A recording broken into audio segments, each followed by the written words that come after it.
So for aircraft design one, do not use flaps in your design. While if it effectively increases lift, mahirap naman i-achieve yung changes dun sa surface area.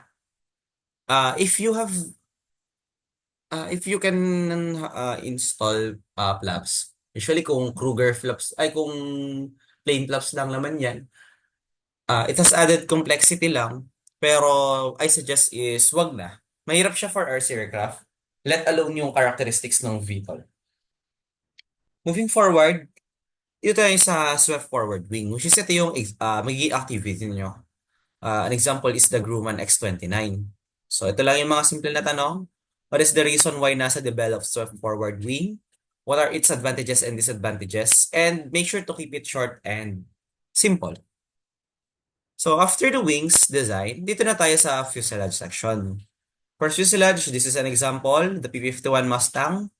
Ito yung kanyang inboard profile. Ito naman is the Grumman, and ito yung inboard profile ng Grumman, which includes the exploded view or the section view na. So dapat, ito kasi yung actual na design process when it comes to 3D. Hindi lang siya simple lofting. Um, Meron kasi siyang iba't ibang itsura per station. So, ito yung medyo mahirap to process. But, i-allow naman na yung lofting sa inyo as long as merong available na sections or maayos pagkakadesign ng sections. Hindi rough yung contour. So, as long as smooth naman yung contour, walang problema. This is the wetted area plot for the fuselage. Observe lang natin yung data. Wetted area to. So kung napapansin, meron ditong maliit lang yung sa nose section. Pero pagdating sa wing section, merong spike in area. Tapos bigla siyang liliit ulit. Tapos lalaki pagdating dun sa tail section. So if you can imagine, for obvious reason, kaya malaki sa fuselage area, this is because of the wing. So malaki yung wetted area dun. As well as the vertical tail. Observe din natin yung volume distribution plot. Ganun pa din. So meron siyang spike sa middle. Ngayon, ano yung problema natin dito? This is the area rule. So the cross-section area with relation to the aerodynamics of the aircraft, particularly the drag. So dito sa kaliwa is yung tube and wing design. So yung nagkakos ng spike in the wetted area distribution plot is yung wing.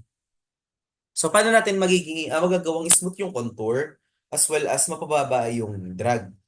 So as designers, ang ginagawa ay merong smooth area progression with low maximum cross-section by tapering the fuselage section.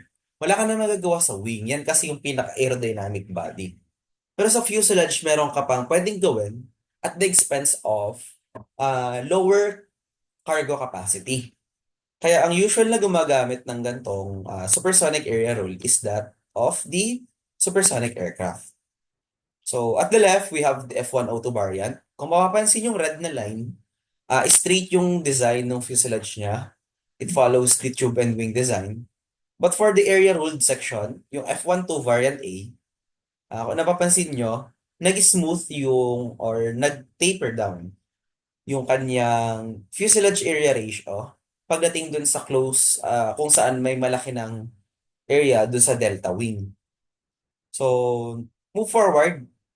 The area rule says that two airplanes with the same longitudinal cross-section area distribution have the same wave drag, independent of how the area is distributed.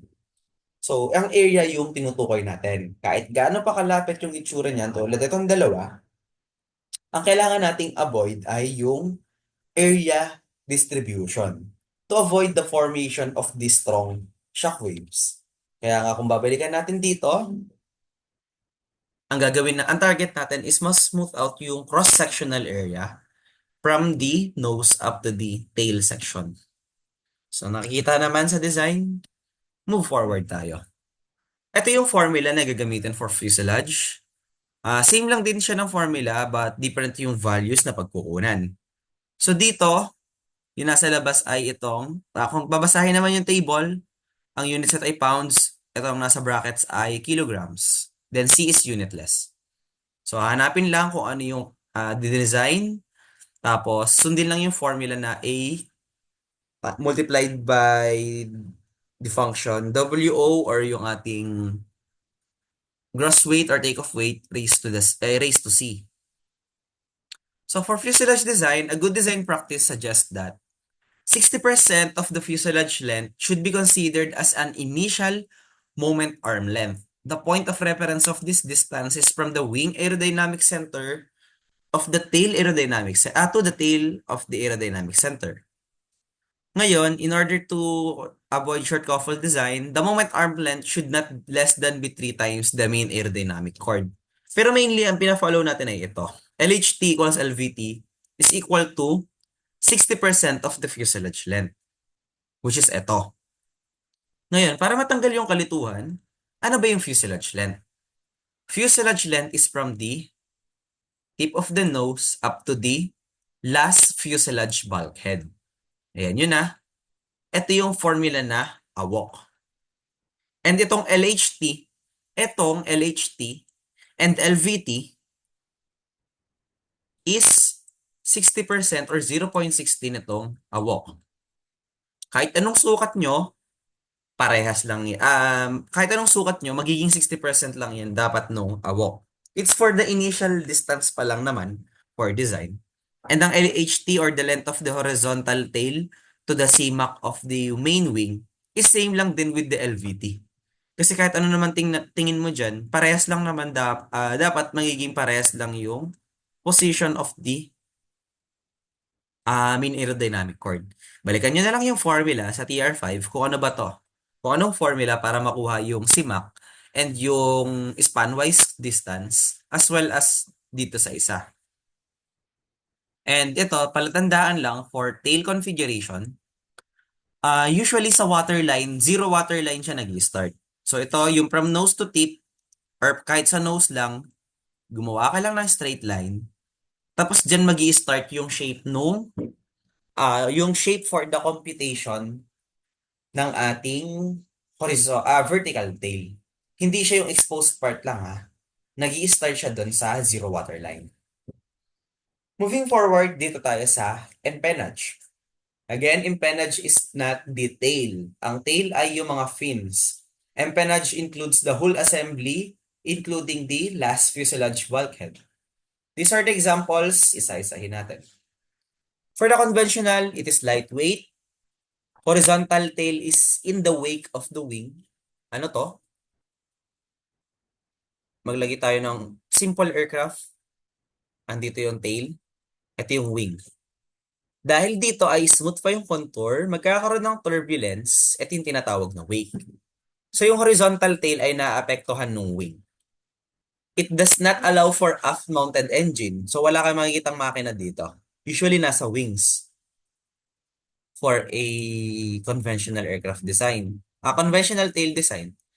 So ano effect niyan? Magaan kasi to. So hindi siya structurally reinforced. Kaya hindi siya pwedeng lagyan ng engine. And low horizontal tails are best for stall recovery. Bakit? Ano bang stall? Nag-occur siya usually at high angles of attack. Dahil ganito yung itsura niya, ito yung wing wake, hindi affected yung conventional. Nakikita? Hindi siya affected ng movement ng air, ng wing wake. That's why it is used for stall recovery. Moving forward, ito yung example. Or itsura ng conventional tail or empennage design. Kung mapapansin, hindi structurally reinforced ang mga to. Meron siyang ribs to maintain the shape and to hold.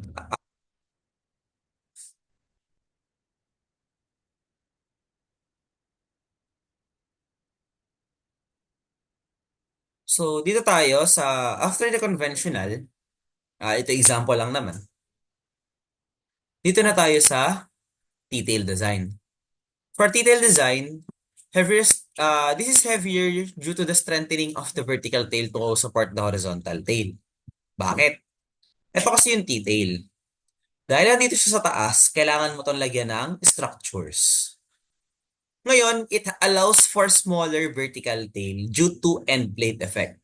Ano ba yung end plate effect? Ganito yung itsura ng T-tail, di ba? pwede mo siyang i-compare sa wings na merong high lift device. Ito kasi yung movement ng air, pinapabalik niya. Hindi siya nagiging sayang or hindi siya nagiging induced drag. Medyo natitipid pa niya yung hangin kasi pinapabalik. Same din with T-tail. Ito yung tinatawag na inflate effect. Dahil merong literal na inflate, hindi siya basta-basta nagiging induced drag lang. So, another example pa ng advantage is horizontal tail is clear of the wing wake and prop wash. Ayan, malayo yung horizontal tail.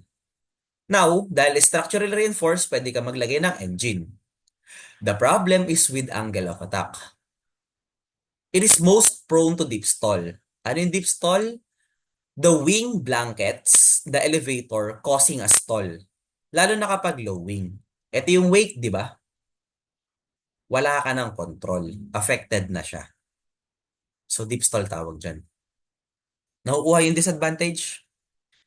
So, pwede naman nakadepende na yung severity ng wing wake kung saan yung main wing. But this is an example lang ng configuration. So, ito ang example ng isang T-tail. So, hindi lang tayo basta-basta nagpapakita ng theory. Dapat merong specific example. Moving forward, cruciform tayo. Dahil may problema dun sa taas at meron din problema sa baba, bakit hindi natin ilagay sa gitna? So, it's the compromise between the two. Yung reinforcement niya andito lang sa kalahati, that's why meron siyang less weight penalty. Tapos, hindi pa siya disturbed dito. Tapos, sa angles of attack, ganun din. Hindi siya masyadong affected. Let's say kalahati lang. Ang nasacrifice lang sa cruciform ay walang end plate effect. Dahil hindi naman siya technically located sa end plate. So kahit na ma-prevent niya yung andito, yung movement ng air, magpo-form ng bago dito, which results to turbulence. So nakukuha to? Dito tayo sa example ng cruciform. Usually yung cruciform, kung pupunta kayo sa Air Force, ito yung Air Force or mga military aircraft usually yung merong mga cruciform tails. Moving on, H-tail na tayo. Anong itsura ng H-tail? Undisturbed flow in vertical tails at high angles of attack. Ang nadamay na ay vertical tails. Kung ito drawing natin, ganito yung itsura ng H-tail. Pero ang hirap tingnan, no? Tingnan natin anong itsura niya sa likod. Ganyan yon. So ito yung fuselage. Tapos ito yung wings. Ayan. Tapos ito yung tail. Yung H-tail, ito yung vertical tail niya, nahati sa dalawa. Ngayon, dahil sa high angle of attack, kung napapansin nyo, hindi siya natatakpan ng wing. Ito yung wing, oh. Kasi, itong area na to, free stream yan ng air. So, ang nangyayari, hindi siya disturbed yung vertical tail. Unlike dito sa sa conventional na, natatakpan siya ng fuselage, oh. Ito, hindi siya natatakpan ng fuselage. So, it will enhance multi-engine rudder's position in the prop wash. Tapos, kabaliktaran naman siya. Meron naman siyang end plate sa horizontal. Kasi ito yung horizontal tail, di ba? Nabaliktad naman. Kung kanina, yung sa T-tail, meron siyang end plate effect sa vertical. Dahil nakatagilid ang H-tail, yung horizontal tail naman ang may end plate effect. Yung horizontal tail naman or pitching ang efficient. Ngayon, dahil may end plate effect, tapos nahati pa siya sa dalawa, pwedeng mas maiksi na yung vertical tail. So aside from mas maliit na vertical tail, mas maliit din yung size. The problem is mas mabigat lang to sa conventional. And this is an design to topic na and looks tawag dito, special special considerations na lang siya. Pero tinatakpan nito literal yung heat-seeking missiles for yung mga hot exhaust. So ito yung example. So kung napansin, di ba ito ay military aircraft again. And yung H-tail na hati sa dalawa yung vertical tail. And may isa siyang horizontal tail na across the entire span. Kung napapansin din, ayan, maliit. So nakukuha yung design. Hindi porket may advantage and disadvantage, yung advantage lang titingnan. Or disadvantage lang, wag nang gamitin. It has different applications. Dito tayo sa V-tail or the butterfly. Ngayon, meron siyang reduced wetted area kasi dalawa na lang siya. Tingnan natin. Diba? Dalawa na lang. Ngayon, it has reduced interference drag. Dalawa na lang tapos malaki pa yung angle. However, it has control actuation complexity. Tapos meron pa siyang adverse Rollo coupling. Advantage another is the surfaces are out of the wing wake. Kasi kung ito-drawing natin yan, nakaganto yan, di ba? Tapos ito yung horizontal and vertical. So hindi siya affected ng fuselage. Tapos doon naman tayo sa side view. Hindi rin naman siya affected ng wings. Kaya na itong tinatawag na adverse Rollo coupling. Before nyo maintindihan yan, kailangan alam nyo muna kung paano gumalaw ang isang vertical tail. So, paano gumalaw ang isang vertical tail? I-reimagine nyo sila as yung normal na, ano lang, normal na configuration. So, conventional tayo tumingin. So, gamitin ko ay kulay pula for conventional. Tapos, for vertical tail naman ay itong dilaw. Pitch muna tayo, madali. For pitching moment, sabay lang to, di ba? Same lang din naman sa rudder vectors. So, anong gagawin nyo para ma-visualize nyo siya? Eto, itaas nyo lang. Parehas. So, magiging ganito yung itsura niya. So, parehas lang siya. Downward motion ng elevator is equivalent lang naman sa downward motion ng V-tail. So, kapag sabay yung movement, ang ibig sabihin nun, nagbe-behave lang siya na parang elevator. So, both downwards on a rudder vector, it means na magbi-pitch down to. And the opposite is true kung pitch up naman. Ngayon, paano naman kapag rudder movement naman? So, i-reimagine ulit natin. Ito naman, rudder. Let's say gagalaw tayo sa kanan, edi i-deflect natin. So, dahil nag-deflect naman siya sa kanan, ang gagawin natin ay yung rudder yung focus natin, paghihiwalay natin to. So, hatiin natin sa gitna. Ibaba natin slide. So, ang mangyayari, magiging ganito itsura sa kabila, tapos dito naman sa kabila. So, di ba parang magkakamukha lang sila na tinagilid mo lang? So, ang behavior pala ng rudder vector, kapag opposite yung movement, is rudder movement siya. So, ito, ganito yung itsura niya kapag mag-move tayo sa kanan. Yung left is upward, tapos yung right ay downward. Para magkaroon siya ng deflection sa yaw towards the right. So, nakukuha kung paano siya babasahin and visualize. So, yun ang advantages ng butterfly or ng V-tail. Ngayon, ano itong tinatawag natin na adverse Rollo coupling? Ano yan? Adverse Rollo is nangyayari para siyang drift yung itsura. Let's say, liliko tayo sa kanan. Ito ang observe natin kasi liliko tayo sa kanan. Ito kasing surface na to, pwede nating ibaba.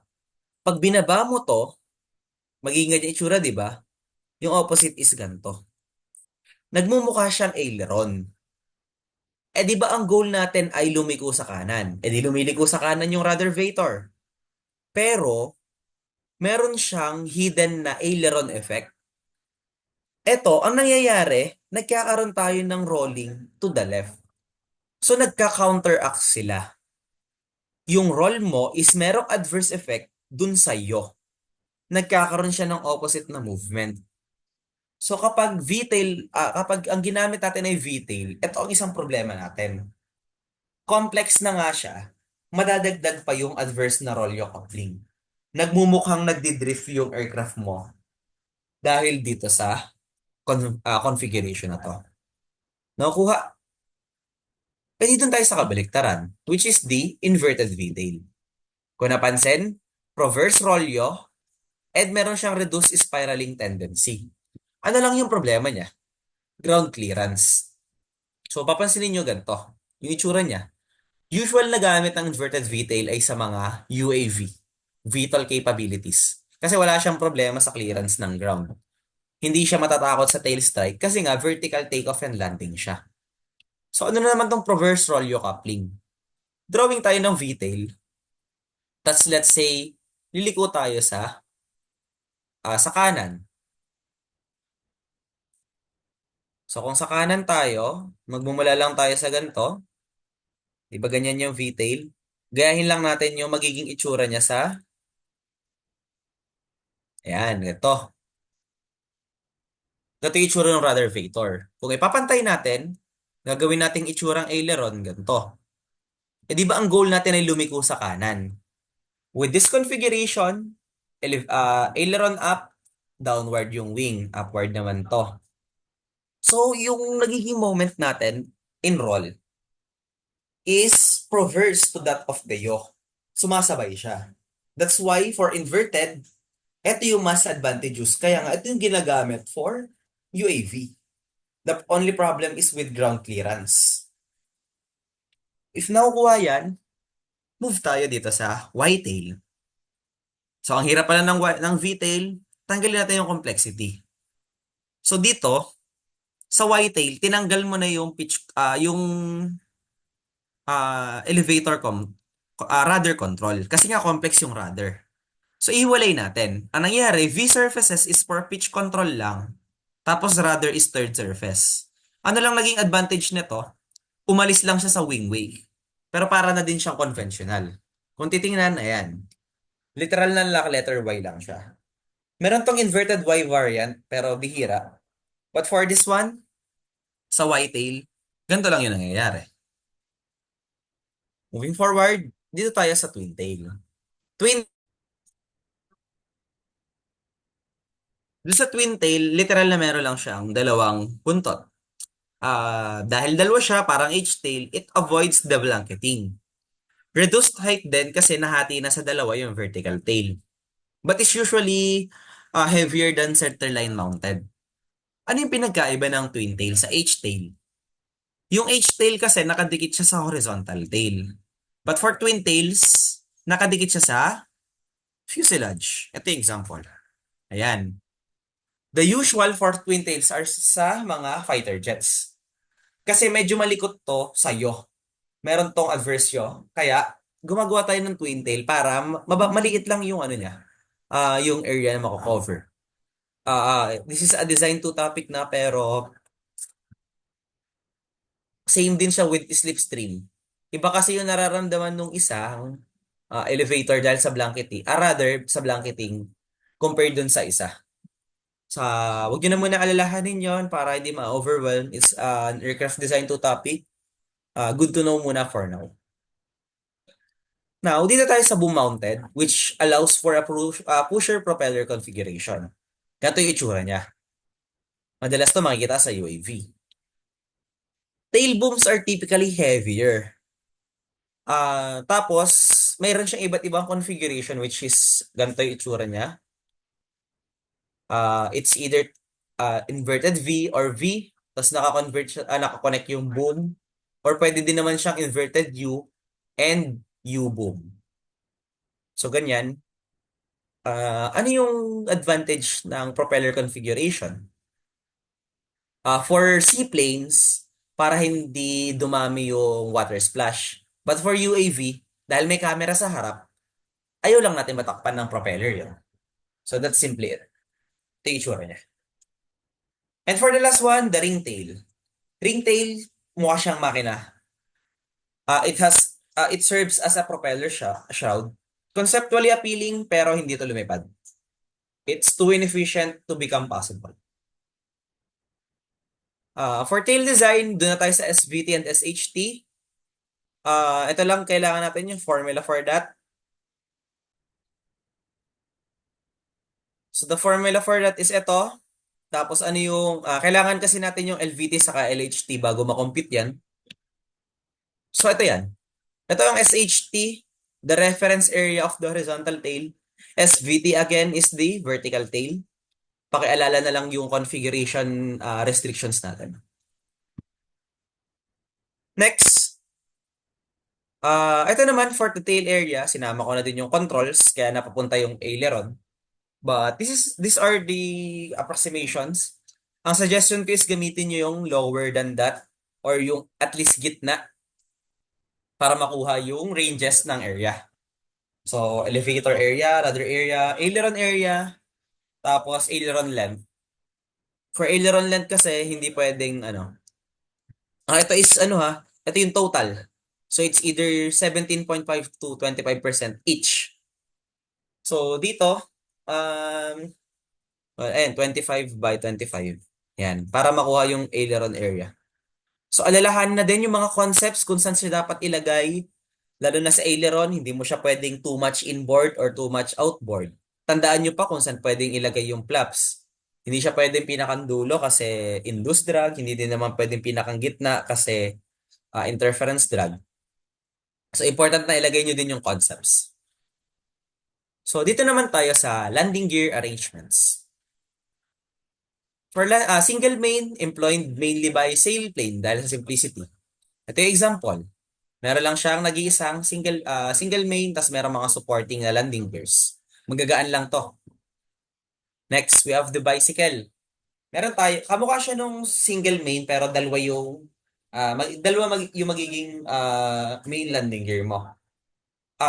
It's for usually for high lift low angle of attack na to ng mga aircrafts.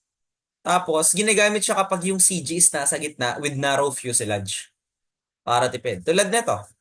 Sa mga early developments lang naman to. Next is the conventional or the tail dragger. It has more propeller ground clearance kasi literal na, ayan, nakaangat yung nose.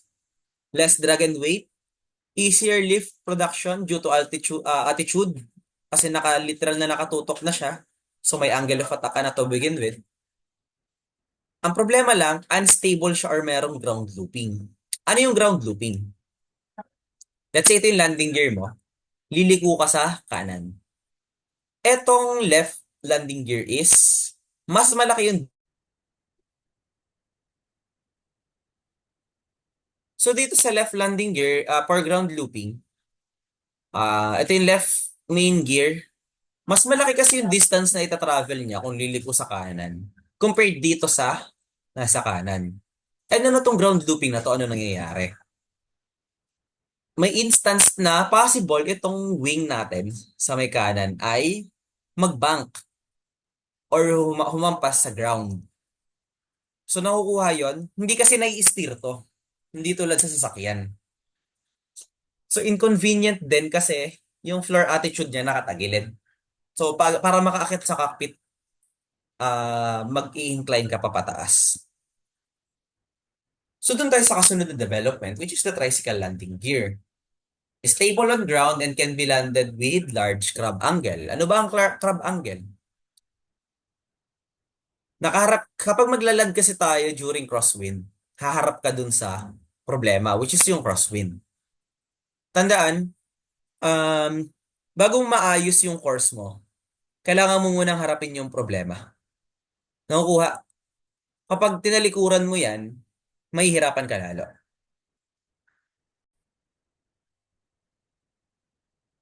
For tricycle landing gear, nahi-steer kasi yung nose wheel niyan. So meron siyang improvement sa ground handling. Tapos meron siyang improved forward and ground visibility kasi nakaplat yung cabin floor for cargo and passenger.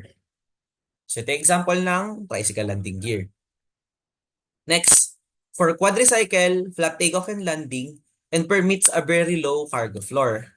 Tulad nitong example. Usually ito sa military kasi kailangan natin is mabilis iakyat yung mga goods. For multibogie naman, this is simply tricycle landing gear but has redundancy for safety. Ayan, mas marami lang yung mismong wheels dun sa landing gear to support more weight. And more landing gear configurations. Ito is floats. Ito lang yun na iba. By the way, outriggers pala yung tawag doon sa mga maliliit na wheels na detachable or natatago lang minsan. Ito ay retractable. Tapos doon tayo sa floats.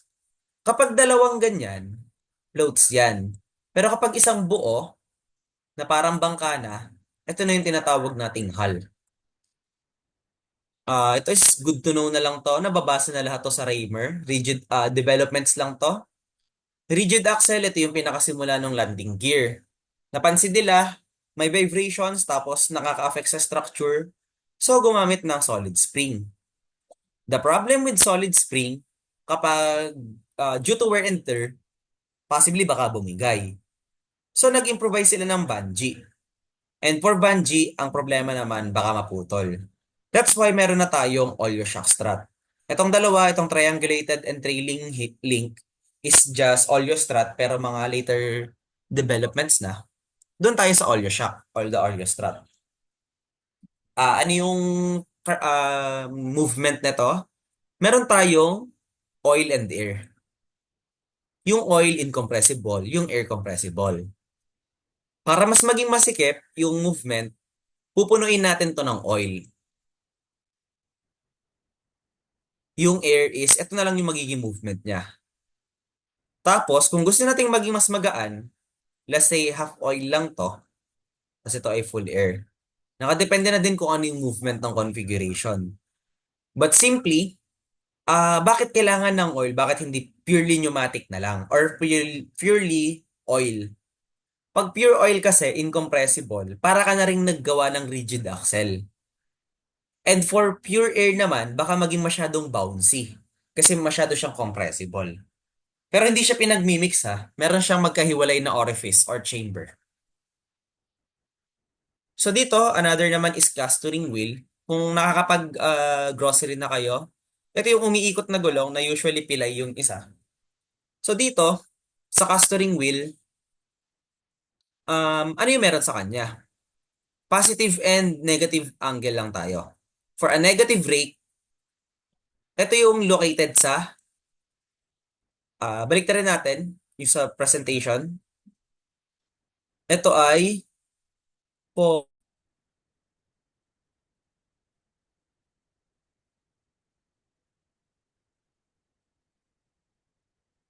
So for forward tayo, positive tayo, usually sa nose to.